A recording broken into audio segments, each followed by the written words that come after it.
అరాచకాలు నశించాలి చింతమనేని అరాచకాలు నశించాలి చింతమనేని అరాచకాలు నశించాలి చింతమనేని అరాచకాలు ఖండించండి Janasena party down down Chintamaneni down Chintamaneni down Chintamaneni పోరాడతాం దాడి చేసిన వారిని అరెస్ట్ చేసేంత వరకు ఇదే మీ రాజ్యం ఇదే మీ రాజ్యం జనసేన పార్టీ మండల అధ్యక్షుడిపై చింతమనేని అనుచరుల దాడిని నా పేరు మరి శివరామకృష్ణ, జనసేన పార్టీ ఉమ్మడి కృష్ణా జిల్లా అధికార ప్రతినిధి. మా నూజివీడు మండల అధ్యక్షుడైనటువంటి ఎర్రంశెట్టి రాము గారిని మొన్న 28వ తారీఖున చింతమనేని దెందులూరు ఎమ్మెల్యే అయినటువంటి చింతమనేని ప్రభాకర్ గారి అనుచరులు ఇష్టారాజ్యంగా ఆయన చెరుకు తోటలో పొలంలో పనిచేసుకుంటుంటే దాడి చేసి ఆయన్ని భౌతికంగా ఇష్టారాజ్యంగా కొట్టి బూతులు తిట్టి సెల్ ఫోన్ లాక్కొని ఆయన మీద దాడి చేసి గాయపడిన పరిస్థితి నెలకొని ఉంది. దీని మీద అదే రోజు మా మండల అధ్యక్షులైన ఎర్రంశెట్టి రాము గారు 3 టౌన్ పోలీస్ స్టేషన్ కి దాడి జరిగే ముందు 1 గంట ముందు విఆర్ఓ వీళ్ళు అక్కడ అధికారులు కొంతమంది వాళ్ళు వస్తున్నారు, ఇట్లా గొడవకు వస్తున్నారని చెప్పడంతో 3 టౌన్ సిఐ గారికి ఫోన్ చేసి ఇట్లా వాళ్ళంతా మా చెరుకు ట్రాక్టర్ని ఆపటానికి వస్తున్నారండి, మీరు రక్షణ కల్పించండి, వాళ్ళంతా దాడికి వస్తున్నారని చెప్పి 3 టౌన్ సిఐ గారికి ఫోన్ చేసి విన్నవించినా గానీ ఎటువంటి చర్యలు తీసుకొని ఫలితంగా ఈరోజు ఆయనకి దాడి జరిగింది. కూటమి ప్రభుత్వం వచ్చిన తర్వాత చింతమనేని అరాచకాలు పెరిగిపోయినాయి. మేము ఈరోజు ఆయన ఒక 7-8 నెలలుగా ఇబ్బంది పడుతున్నాడు. ఆ ఇష్యూని లోకేష్ గారి దృష్టికి ప్రజా దర్బార్లో తీసుకెళ్లడం జరిగింది. అలాగే ఏలూరు జిల్లా కలెక్టర్ గారికి ఈ విషయాన్ని అక్కడ ఉన్నటువంటి చెరువుతో అక్కడ పొలాలను మొత్తం కూడా ఒక 15 మంది రైతులు 100 ఎకరాలని మొత్తం కూడా చెరువు నీటితో నింపేస్తున్న విషయాన్ని, రైతులు నష్టపోతున్న విషయాన్ని ఏలూరు జిల్లా కలెక్టర్ గారికి ప్రజా ఫిర్యాదుల వేదికలో పెట్టడం జరిగింది. అలాగే జనసేన పార్టీ కేంద్ర కార్యాలయం వద్ద జరుగుతున్నటువంటి జనవాణిలో పెట్టడం జరిగింది. ప్రతి అధికారికి కూడా రాము గారు వినతి పత్రం ఇచ్చారు, కానీ ఎవరు కూడా రెస్పాండ్ అవ్వని ఫలితంగా ఆ ఇష్యూని అక్కడ చెరుకు తోటలో నోతు నీళ్ళలో నుంచొని దాన్ని సోషల్ మీడియాలో పెట్టారని చెప్పి ఒక 6 నెలల క్రితం రాము గారి మీద విఆర్ఓతో ఇక్కడ 3 టౌన్ స్టేషన్ లో పోలీస్ స్టేషన్ లో ఫిర్యాదు చేయడం జరిగింది. ఇప్పటికి కూడా ఎర్రంశెట్టి రాము గారి మీద కేసు ఉంది. ఆ తర్వాత ఇప్పుడు నిన్న చెరుకు నరుక్కొని ఆయన లోడ్ తీసుకొస్తున్నప్పుడు అడ్డుకొని దాడి చేశారు. ఈ విషయానికి సంబంధించి చింతమనేని ఈ నియోజకవర్గంలో అరాచకాలు పెరిగిపోయినాయి. ఇది అధికారం వచ్చే తర్వాత కొంతమంది మాత్రమే తెలుగుదేశం నాయకులకి తలకి ఈరోజు గర్వం పెరిగిపోయింది, అహంకారం పెరిగిపోయింది, గర్వం తలకెక్కి కొట్టుకుంటా ఉన్నారు. కొవ్వు బట్టి కొంతమంది తెలుగుదేశం నాయకులు ఎమ్మెల్యేలు కొట్టుకుంటా ఉన్నారు.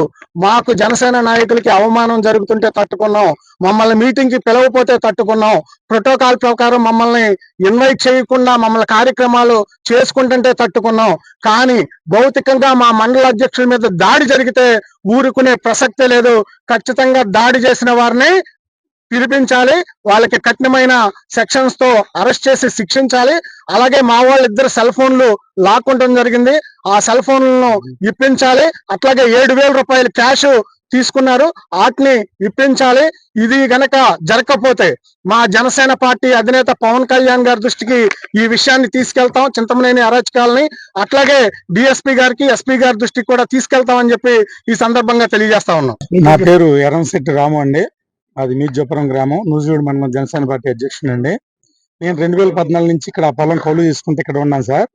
చేసుకున్న పట్టిసం ప్రాజెక్ట్ కట్టిన కానించి ఆ పొలాలు మంచడం జరిగింది. అప్పుడు దుగ్గిరాల రైతులు అందరం కలిసి అప్పుడు కాటమనేని భాస్కర్ కలెక్టర్ ఉన్నప్పుడు పోరాటం చేసిన అప్పుడు కూడా చేశాను సార్. అప్పుడు కూడా మీడియా క్లిప్పింగ్లు అన్ని ఉన్నాయి. తర్వాత ఆ 3 సంవత్సరాలు పోరాటం చేసిన ఏ అధికారి స్పందించిపోయేసరికి ఊరుకున్నారు సార్. అనుకోకుండా వైసీపీ గవర్నమెంట్ వచ్చేసరికి అప్పుడు అబ్బాయి చౌదరి గారికి రైతులందరూ వినియోగించుకోవడం జరిగింది. అప్పుడు ఇరిగేషన్ ఏడీ గారు మేడం అక్కడికి స్పాట్ లో పంపించి ఎంక్వైరీ చేయించారు. అప్పుడు ఆ మేడం గారు, మేరీ అనే మేడం గారు, ఇంకో పేరు ఏది ఉంది, ఆ గారు వచ్చి ఇది పట్టా పొలాలు, చెరువు అనేది కూర్తంత లెక్కే కాబట్టి నేను రెవెన్యూకి రిపేర్ చేస్తాను, ఇంత లెక్క కట్టబోసుకుని మిగతా పొలాలు పండించుకొని చెప్పి ఆ రోజున మేడం గారు చెప్పి వెళ్ళిపోతే 5 సంవత్సరాలు నీళ్లు తీసుకురాలేదండి. ఎవరు ఒకసారి ఇరిగేషన్ వాళ్ళు చింతమనేని గారు ఎవరు తీసుకొస్తున్నారు అక్కడికి నీళ్లు తీసుకురావద్దని రైతులు పోరాటం చేసినప్పుడు అధికారులు స్పందించలేదు. అప్పుడు ఇప్పుడు కూడా అధికారులు స్పందించలేదు. చింతమనేని గారు సంబంధం లేనప్పుడు అధికారులు ఎందుకు స్పందించలేదు? నేను అక్కడ 4 ఎకరాలు కౌలు చేస్తున్నాను, 6 లక్షల రూపాయలు పెట్టుబడి పెట్టున్నాను. 5 నెలలు చెరుకు నీళ్ళల్లో ఉంటే చచ్చిపోద్దని చెప్పేసి అక్కడ రైతులందరూ మేము పోరాటం చేయలేమండి ఎమ్మెల్యే గారి మీద, కాబట్టి మీరు చేసుకోండి మీరు పరోక్షంగా సహకరిస్తామంటే నేను కూటమి నాయకుడిని కదా అని చెప్పేసి మీడియా కూడా ఎక్కకుండా అధికారపూర్వకంగా చేసుకుందని చెప్పేసి 5 నెలలు పోరాటం చేసేశారు. ఎక్కడా న్యాయం జరగలేదు. అయినా వదిలేశాను. అయినప్పటికీ ఫేస్బుక్ లో పెట్టినందుకు నా మీద ఇదే స్టేషన్ లో సోషల్ మీడియా కేసు కట్టించారు వీఆర్ఓ గారి చేత. అయినా కేసు ఎదుర్కొంటే అట్లా ఉన్నాను. అన్ని మూసేసుకుని నా మానాన్ని నేను ఆ చచ్చిన చెరుకుని వదిలేసి మిగతా చెరుకు ఖైలు చేసుకుందని చెప్పేసి నేను పంట నరుకుంటుంటే నిన్న 28వ తారీఖు దౌర్జన్యంగా వచ్చి ఎరా నా కొడక సోషల్ మీడియాలో పోస్ట్ పెట్టావు కదా చెరుకు చచ్చిపోయిందని, ఇప్పుడు చెరుకు ఎక్కడ నడుతున్నావు నా కొడక, నువ్వు ఎవడరో కౌలు రైతు నా కొడక, ఇక్కడికి వచ్చి నువ్వు మా మీద కంప్లైంట్ ఇచ్చి బతుకుతావు నా కొడక, రే లంచ్ వెళ్ళారా వెళ్ళమంటే వెళ్ళలేదంటారు నా కొడకలారని ముట్టవాళ్ళని తరిమేస్తే వాళ్ళ తండ్రికి వెళ్తే నన్ను కొట్టారు. మళ్ళీ నిలిపోతున్న నాపటాకి వెళ్తే అక్కడికి వచ్చి నన్ను కొట్టారు.